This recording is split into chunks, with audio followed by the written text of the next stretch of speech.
हम लोग chapter cover कर रहे हैं थर्मोडायनेमिक्स, और लास्ट क्लास में हम लोगों ने टॉपिक डिस्कशन किया था एंथैल्पी ऑफ रिएक्शन। आज का हमारा टॉपिक है एंथैल्पी ऑफ फॉर्मेशन। अब देखिए, एंथैल्पी ऑफ फॉर्मेशन का मतलब हम लोग बात कर रहे हैं किसी कंपाउंड के फॉर्मेशन के बारे में। We are discussing about the formation of a compound. किसके बारे में बात कर रहे हैं भाई? Formation of a compound. Okay, कितना कंपाउंड? 1 मोल। कितना कंपाउंड बनाना है? 1 मोल बनाना है।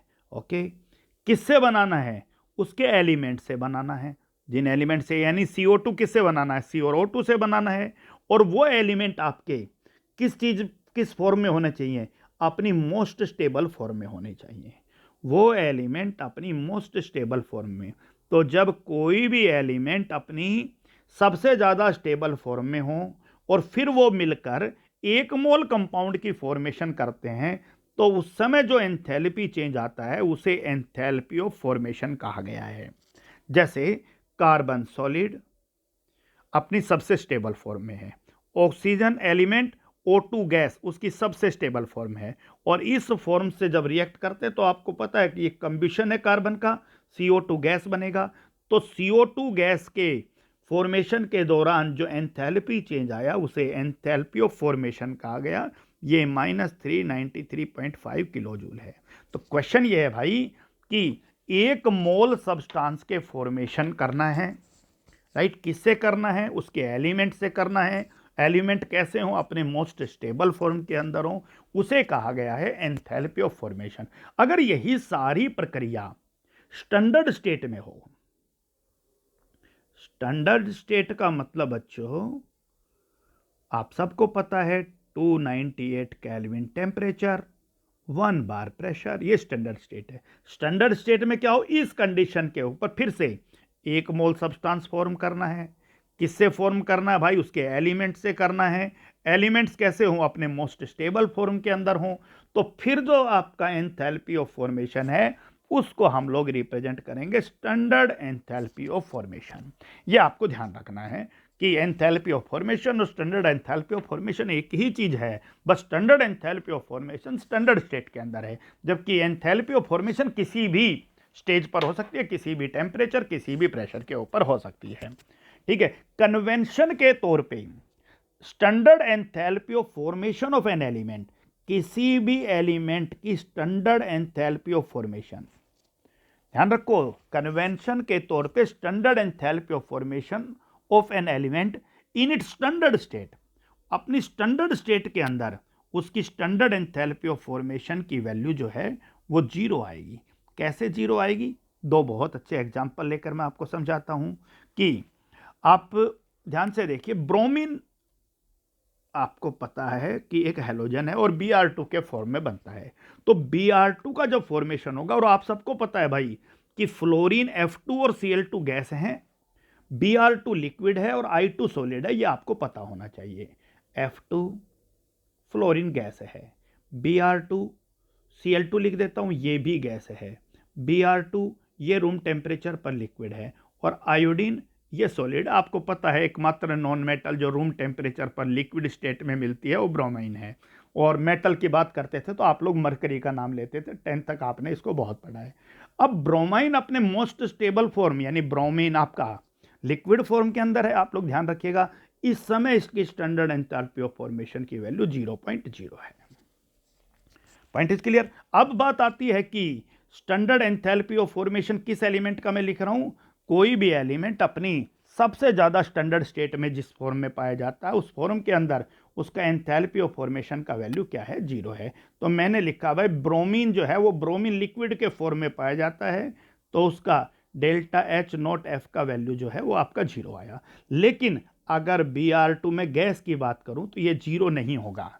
आप ध्यान रखिए, फिर इसका कोई एक वैल्यू होगा, वो वैल्यू आपको बता दिया जाएगा। जैसे उसकी वैल्यू 30.9 किलो जूल पर मोल, क्योंकि 1 मोल की फॉर्मेशन करनी थी, आपको पता हो।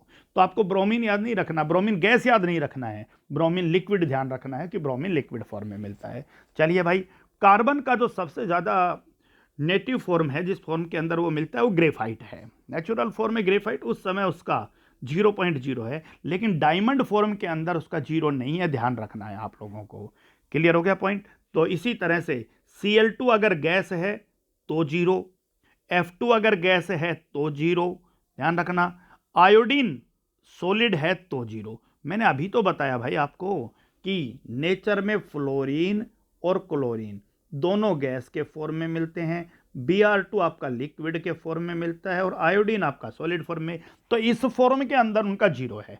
F2 गैस 0 है, I2 सॉलिड 0 है। मैं लिख देता हूं इसको, I2 क्या लिखा है हमने, I2 सॉलिड, ये क्या है आपका 0 है।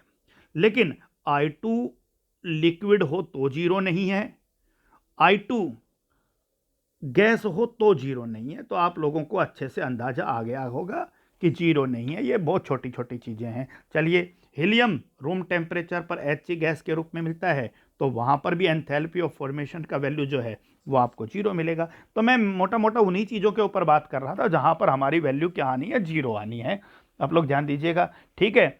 चलिए भाई, रूम टेम्परेचर के ऊपर ऑक्सीजन जो है अपनी सबसे स्टेबल फॉर्म O2 में मिलता है, तो ऑक्सीजन O2 के फॉर्म में जाएगा तो उसकी एंथैल्पी ऑफ फॉर्मेशन 0 है। लेकिन O3 में भी मिलता है, लेकिन O3 उसकी मोस्ट स्टेबल फॉर्म नहीं है, तो ओजोन गैस जो है वहां पर 0 नहीं है। तो आप लोगों को एक मोटा मोटा अंदाजा आ गया था। अब एक बात आपको पता होना चाहिए कि मान लीजिए किसी कंपाउंड के बनने पर कोई कंपाउंड फॉर्म हुआ, ये तो चलो O2 फॉर्म हुआ, एक कंपाउंड बना CO2, और मान लीजिए इस कंपाउंड के बनने पर हीट रिलीज हुआ x किलोजूल, ठीक है। रिलीज हुआ तो मैं माइनस लिख देता हूं, कोई बात नहीं है। तो जब आप इस कंपाउंड को वापस उन्हीं चीजों में तोड़ोगे तो उतनी हीट की रिक्वायरमेंट होगी। ध्यान रखना, C प्लस O2 ने मिलकर CO2 बनाया, हीट रिलीज हुआ x किलोजूल। जब CO2 को C प्लस O2 में दोबारा तोड़ोगे तो उतना ही हीट देना पड़ेगा। तो जितना किसी भी चीज का एंथैल्पी ऑफ फॉर्मेशन होता है, उतना ही उस चीज का एंथैल्पी ऑफ डिसोसिएशन भी होता है। जितना कोई चीज बनने पर एंथैल्पी रिलीज होती है, उतना ही उस कंपाउंड को दोबारा से उन्हीं चीजों में तोड़ने के लिए एंथैल्पी की जरूरत होगी। जैसे आप लोगों ने अर्लियर चैप्टर्स के अंदर लेटिस एंथैल्पी की बात करी, और लेटिस एंथैल्पी को हमने दो तरीके से डिफाइन किया कि किसी भी आयनिक सॉलिड को उसके गैसियस आयन में तोड़ने के लिए जो एंथैल्पी चाहिए, ओके, Cl नेगेटिव, या फिर गैसियस आयन जब कंबाइन होते हैं, जब गैसियस आयन कंबाइन होते हैं और वो आयोनिक सॉलिड में बदलते हैं, तो जो एंथैल्पी रिलीज होती है, सबको पता है तोड़ने के लिए एनर्जी देनी पड़ेगी, एंथैल्पी देनी पड़ेगी, और बनेगा तो एंथैल्पी रिलीज होगी। तो जितनी एंथैल्पी यहाँ चाहिए ना, उतनी यहाँ रिलीज होगी, क्योंकि वो एक चीज़ के एक दूसरे के वाइस वर्सा चल रहा है, बिल्कुल एक दूसरे के अपोजिट चल रहा है। तो यही आपका एंथैल्पी ऑफ फॉर्मेशन है। अब आपको पता है भाई कि मान लीजिए एक रिएक्शन है और ये कहे कि भाई इस रिएक्शन की एंथैल्पी ऑफ फॉर्मेशन निकालो आप। CaCO3 सॉलिड बदल गया किसके अंदर, CaO solid plus CO2 gas. अब आप सबको पता है इसका जितना एंथैल्पी ऑफ फॉर्मेशन होगा उतना ही एंथैल्पी ऑफ डिकम्पोजिशन होगा। जितना बनता है उस समय मान लीजिए रिलीज हो रहा है, तो तोड़ने के लिए उतना ही चाहिएगा। एंथैल्पी ऑफ फॉर्मेशन और डिकम्पोजिशन बराबर है, ठीक है। जितना चाहिए उतना ही रिलीज हो जाएगा। CO2 बनने के लिए जितना चाहिए उतना ही CO2 को उन्हीं एलिमेंट में तोड़ने के लिए चाहिए। तो इसका मतलब ये हुआ कि अगर आपको डेल्टा H नोट F पता है, इसका पता है, डेल्टा H नोट F इसका पता है, डेल्टा H नोट F इसका पता है, तो आपको एंथैल्पी ऑफ रिएक्शन अगर निकालना है, स्टैंडर्ड एंथैल्पी ऑफ रिएक्शन निकालना है, तो आप क्या करोगे, इसकी एंथैल्पी यहाँ लिखोगे, प्लस में इसकी एंथैल्पी आप यहाँ लिखोगे, और फिर माइनस में किसकी एंथैल्पी को घटा दीजिएगा भाई, जो आपका रिएक्टेंट बच गया उसकी एंथैल्पी को आप लोग यहाँ से घटा दीजिएगा। यानी प्रोडक्ट की एंथैल्पी ऑफ फॉर्मेशन में से रिएक्टेंट की एंथैल्पी ऑफ फॉर्मेशन घटा दीजिए, आपके पास एंथैल्पी ऑफ रिएक्शन आ जाएगा। ये हमने कल भी बात की थी कि sum of enthalpy of formation of product minus sum of enthalpy of formation of reactant, यह आप लोगों को करना है। तो चलिए कुछ छोटे छोटे एग्जांपल्स पे बात करते हैं और उन्हीं के हेल्प से हमें ये टॉपिक अच्छे से समझ में आ जाएगा। तो एक क्वेश्चन है कि एक कंपाउंड की फॉर्मेशन हुई और कंपाउंड क्या एक रिएक्शन टेक्स प्लेस हुई, 4NH3 प्लस, और ये भी फिजिकल स्टेट बड़ा इंपॉर्टेंट है, ये हमारे लिए एक इम्पोर्टेंट फैक्टर भी था कि हम किस तरीके से इस पॉइंट को रिप्रेजेंट करते हैं, ठीक है। सो एक रिएक्शन लिख रहा हूँ भाई, 4NH3 gas plus 3O2 gas, okay, और ये दोनों रिएक्ट करके 2N2 गैस बना रहे हैं, प्लस में 6H2O लिक्विड बना रहे हैं। अब ये पूछा है कि enthalpy of formation of, enthalpy change of the reaction निकालो, डेल्टा एच आर आपको निकालना है, एंथैल्पी ऑफ रिएक्शन निकालना, और डेफिनेटली स्टैंडर्ड ही निकालना है, कोई दिक्कत नहीं है, ठीक है। और यहां दे रखा है standard enthalpy of formation NH3 का दे रखा है इस क्वेश्चन के अंदर, दैट इज -46 किलोजूल पर मोल, यानी एक मोल के लिए इतने किलोजूल, लेकिन यहां पर तो 4 हैं मोल, तो 4 से मल्टीप्लाई कर लेंगे, कोई दिक्कत नहीं है। दे रखा है H2O के लिए डेल्टा H0F H2O के लिए, चलिए भाई, और इसके लिए दे रखा है -286 किलोजूल पर मोल, और आपको पता है कि ये एक मोल के लिए है, 6 मोल हैं तो 6 से मल्टीप्लाई हो जाएगा। अब आपको एंथैल्पी ऑफ रिएक्शन निकालना है, तो enthalpy of, standard enthalpy of reaction is equal to 2 into enthalpy of formation of N2, यानी प्रोडक्ट की enthalpy of formation, plus 6 into enthalpy of, standard enthalpy of formation of H2O। बोलो product clear हो गया कि नहीं हो गया, ठीक है, जो 2 था उसको 2 से मल्टीप्लाई कर, माइनस, अब एंथैल्पी ऑफ रिएक्टेंट घटानी है, चलिए 4 enthalpy, standard enthalpy of formation of NH3, चलिए भाई, और प्लस में 3 into standard enthalpy of formation of O2। This is your part. अब आप सबको एक बात पता है भाई कि क्या किया हमने, प्रोडक्ट की एंथैल्पी ऑफ फॉर्मेशन में से रिएक्टेंट की एंथैल्पी ऑफ फॉर्मेशन घटा दिया, आपके पास एंथैल्पी ऑफ रिएक्शन आ जाएगा। अब value enthalpy of formation of N2 देने की जरूरत नहीं है, सबको पता है नाइट्रोजन N2 गैस के फॉर्म में मिलता है, और N2 गैस के फॉर्म में मिलता है तो 0 है। H2O की एंथैल्पी ऑफ फॉर्मेशन आपके पास गिवन है, NH3 की भी standard enthalpy of formation given है, और O2 की भी एंथैल्पी ऑफ फॉर्मेशन आप लोगों को देने की जरूरत नहीं है। आपको पता है ऑक्सीजन अपनी मोस्ट स्टेबल फॉर्म O2 में मिलता है, जहां उसका स्टैंडर्ड एंथैल्पी ऑफ फॉर्मेशन का वैल्यू 0 है। So enthalpy change of the reaction is equal to 2 into 0, the point is clear, plus 6 into -286, ये प्रोडक्ट का हो गया, चलिए भाई, माइनस 4 इंटू -46, चलिए, और प्लस में 3 इंटू 0, 0 क्यों किया गया, O2 की एंथैल्पी ऑफ फॉर्मेशन, और आप इसको सॉल्व कर लीजिएगा। तो ये बहुत आसान से बहुत सिंपल सा एक मैथमेटिकल टॉपिक आप लोगों के लिए बन गया, इसमें कुछ भी समझने की ज़रूरत नहीं है कि सर ये तो बहुत ईजी पोर्शन है। चलिए आगे बात करते हैं, एक क्वेश्चन और लिखता हूँ, calculate the enthalpy change for the reaction. आपको फिर से एक रिएक्शन का एंथैल्पी चेंज निकालना है, और रिएक्शन क्या है, CH4 गैस है बेटा, प्लस में 2O2 गैस। आपको पता है सर ये कंबेशन रिएक्शन है मीथेन का, प्रोडक्ट ना भी बताए तो हम लिख सकते थे CO2 gas plus H2O gas, और भाई रिएक्शन बैलेंस करना है, सो आई राइट हियर 2H2O गैस, ठीक है। चलिए, रिएक्शन में जो H2O है वो लिक्विड फॉर्म में लिखा है, तो आपको पता है H2O लिक्विड की अलग मिलेगी और गैस की अलग मिलेगी, so this is the part liquid. और standard enthalpy of formation delta H0F given है, किस किस के लिए गिवन है भाई, CH4 के लिए गिवन है, आपका CO2 के लिए गिवन है, और H2O के लिए गिवन है। कितना कितना गिवन है, CH4 के लिए -74.8 किलोजूल पर मोल, रिएक्शन एक्जोथर्मिक है, फॉर्मेशन एक्जोथर्मिक है। CO2 के लिए -393.5 किलोजूल पर मोल आपको पता है, और H2O के लिए -285.8 किलोजूल पर मोल आपके लिए गिवन है, और O2 के लिए गिवन नहीं है, वो आपको पता है 0 है। So standard enthalpy of reaction is equal to product की enthalpy, standard enthalpy of formation किसका बच्चों, CO2 का, plus 2 into standard enthalpy of formation किसका, H2O लिक्विड का। ठीक है, ये हो गया आपका प्रोडक्ट का, minus standard enthalpy of formation किसका, CH4 का।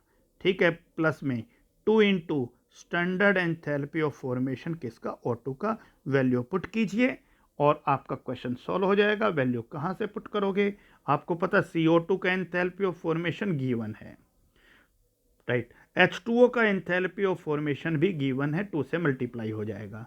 CH4 का एंथैल्पी ऑफ फॉर्मेशन भी गिवन है, यहाँ पर गिवन है। और O2 का एंथैल्पी ऑफ फॉर्मेशन आपको पता है 0 होता है, तो एंथैल्पी ऑफ रिएक्शन आ जाएगा। आप कितना भी क्वेश्चन आप लोगों से इस सेंस के अंदर कराया जाए कोई दिक्कत नहीं है। ठीक है, चलिए एक छोटा सा क्वेश्चन और कर लेते हैं, फिर मैं पूरा असाइनमेंट भेजूंगा आपको कि सर ये तो बहुत आसान टॉपिक था।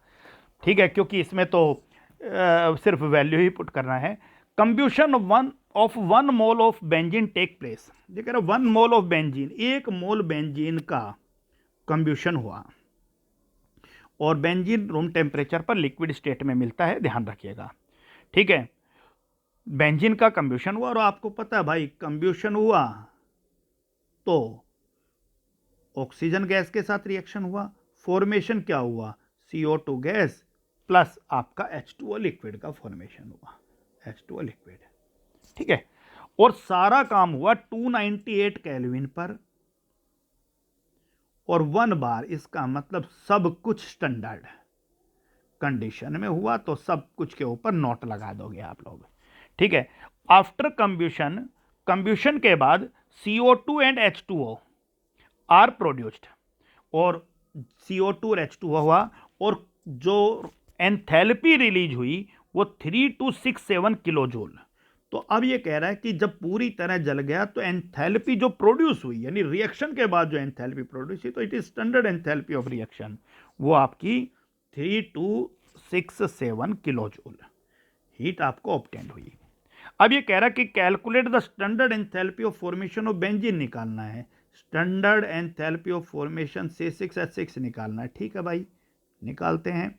और गिवन है स्टैंडर्ड एंथैल्पी ऑफ फॉर्मेशन, किस किस का standard enthalpy of formation given है, CO2 का गिवन है और H2O का गिवन है। ये आपका H2 नहीं है, H2O है, H2O का गिवन है।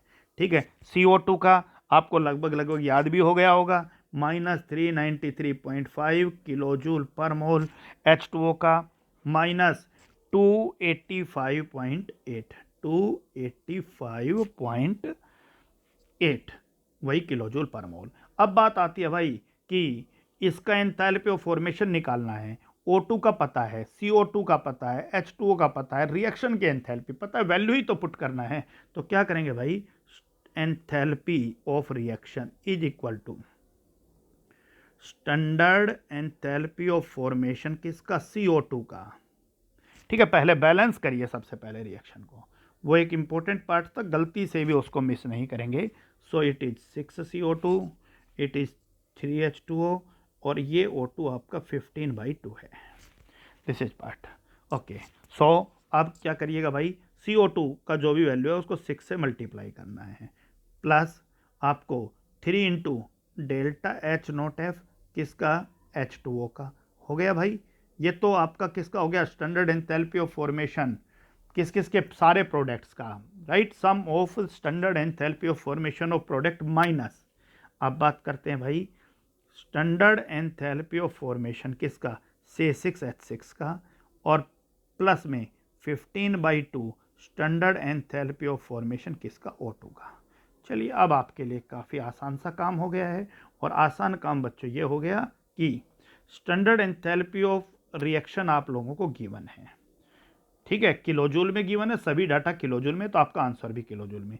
Standard enthalpy of formation CO2 का भी गिवन है, standard enthalpy of formation H2O का भी गिवन है, standard enthalpy of formation benzene का पूछा है, और standard enthalpy of formation O2 का आपको पता है ये 0 है। आप लोग इस क्वेश्चन को सॉल्व कर लीजिएगा, तो मेरे ख्याल से बहुत आसान सा पार्ट था आप सबके लिए, आप लोग इसको आज से कवर कर लेना। अभी हम इन टॉपिक्स को बढ़ के अभी बहुत सारे टिपिकल्स पॉइंट पर पहुंचेंगे धीरे धीरे, राइट। तो अभी आप लोग बहुत बेसिक छोटी छोटी चीज़ों पे बात करिए।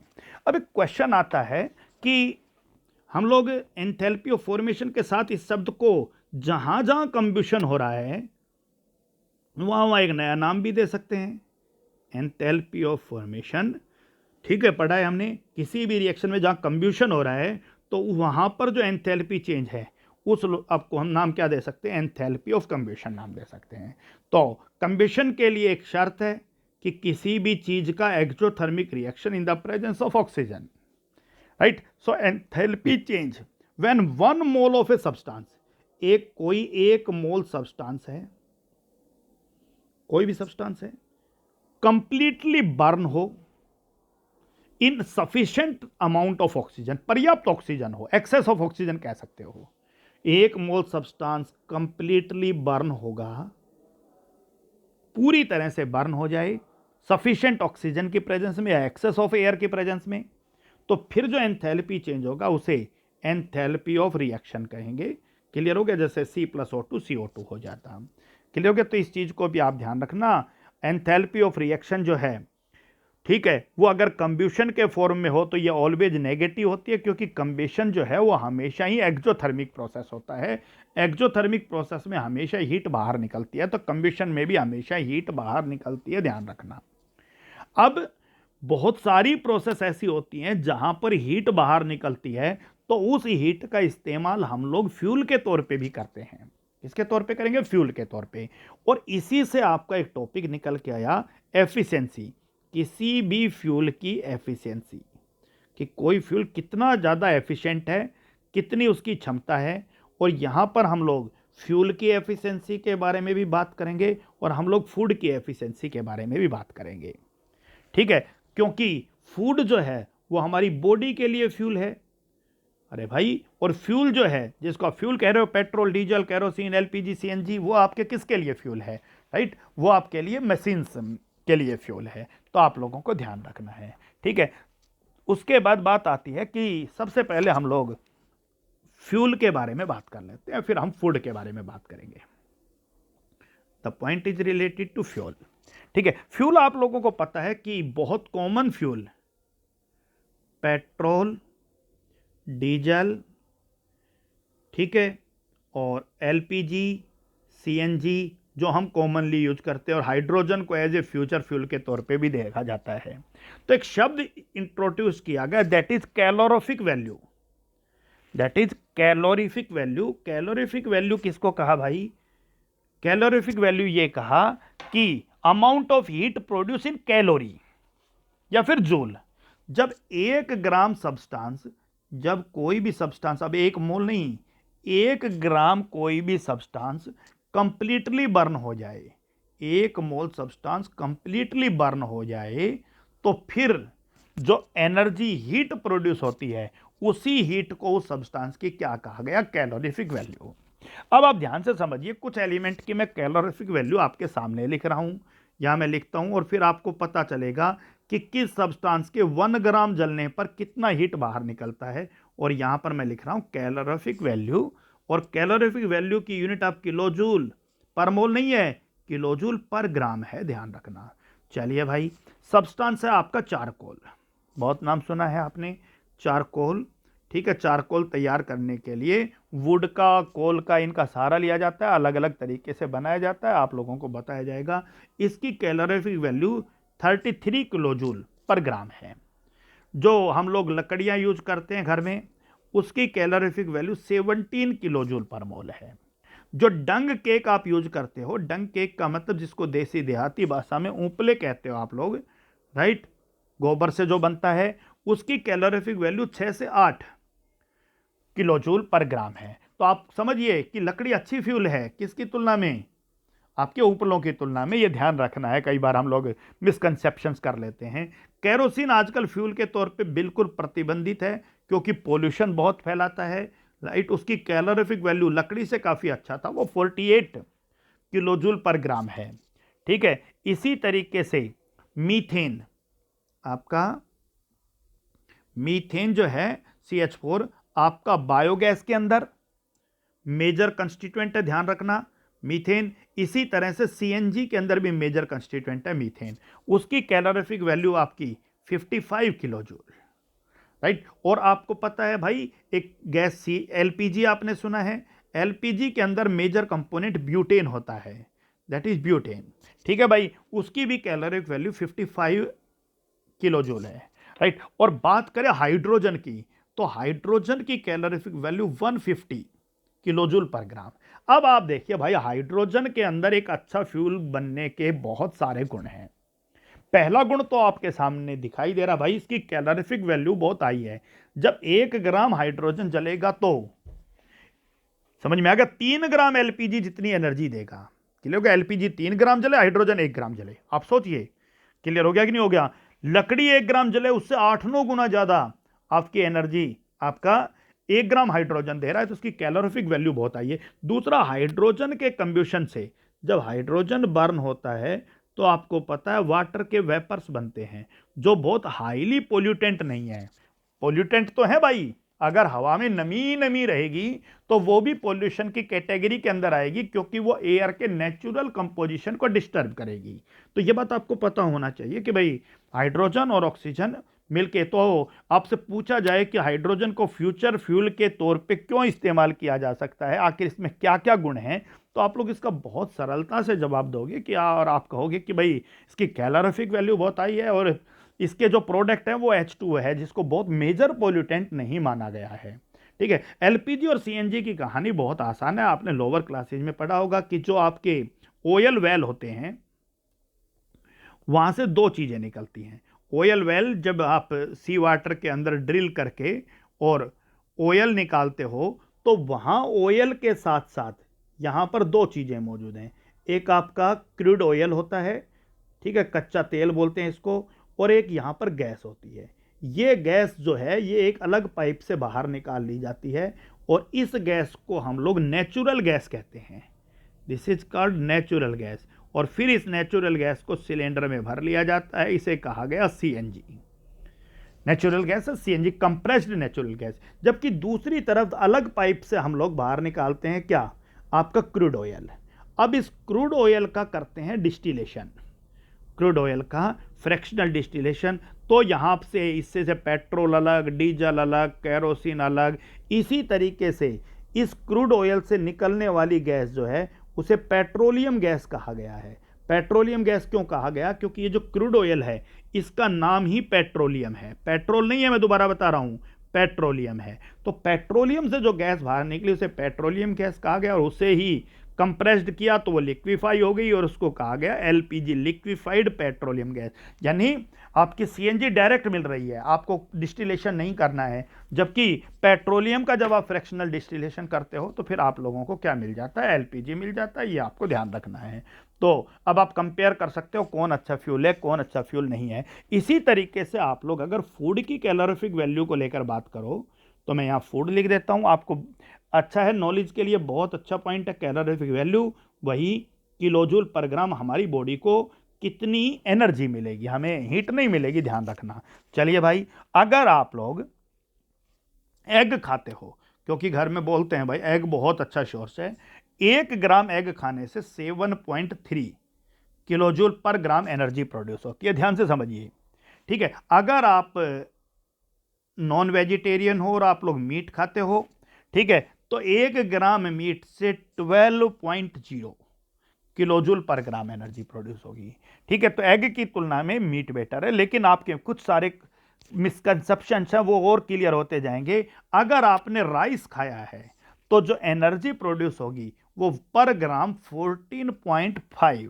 तो जो एनर्जी की बात है ना भाई, वो ध्यान रखना कि राइस से ज्यादा मिलेगी, लेकिन राइस को एक कंप्लीट फूड नहीं कहा जाता, क्योंकि कंप्लीट फूड उसे कहा जाएगा जिससे विटामिन, प्रोटीन, कार्बोहाइड्रेट, बहुत सारी चीजें ऑब्टेन्ड हो। समझ में आ गया नहीं आ गया। तो उसकी तुलना में एग के अंदर ये कंटेंट ज्यादा होते हैं। तो ये मत सोचना कि आज से तुम लोग चावल का ही भंडार लगा दो घर के ऊपर और ये सोचो कि आज से चावल ही खाना है और चीज नहीं खाना है। तो आपको कंपैरिजन सिर्फ एनर्जी का किया जा रहा है, जबकि फूड में केवल आपको एनर्जी नहीं चाहिए। ये बात सभी स्टूडेंट ध्यान रखें, हमें एनर्जी के अलावा भी बहुत सारी चीज़ों की ज़रूरत होती है। चलिए भाई, उसके बाद बात करते हैं हनी। हनी का मतलब शहद। आप सब ने खाया है। और हनी से जो आपकी एनर्जी मिलती है वो 13.3। चलिए भाई, हम आगे बात करते हैं आपके मिल्क के बारे में। ध्यान दीजिए, मिल्क, मिल्क से जो कैलोरीफिक वैल्यू है वो 3.2, बहुत कम। आपको हमें यूं ही लगे हुए हैं दूध के, लेकिन इसको कंप्लीट फूड कहा गया है, ध्यान रखना। यूं ही नहीं लगे हुए, वो बहुत इंपॉर्टेंट चीज हमारे लिए। कर्ड, ठीक है। एनर्जी की बात करें तो 2.5 और कम हो गया है, ठीक है। उसके बाद आपके लिए बटर, जो जिसको आप देसी भाषा में अलूना घी बोलते हो, जो मक्खन निकलता है, right, that is 30.4 kilo joule. बहुत हाई एनर्जी का फूड है, ठीक है। और उसके बाद आप लोग इसका जब फिल्ट्रेशन करते हो बॉयल करके और अच्छा सा, तो आपको घी मिल जाता है। तो इसका जो घी है वो 37.6।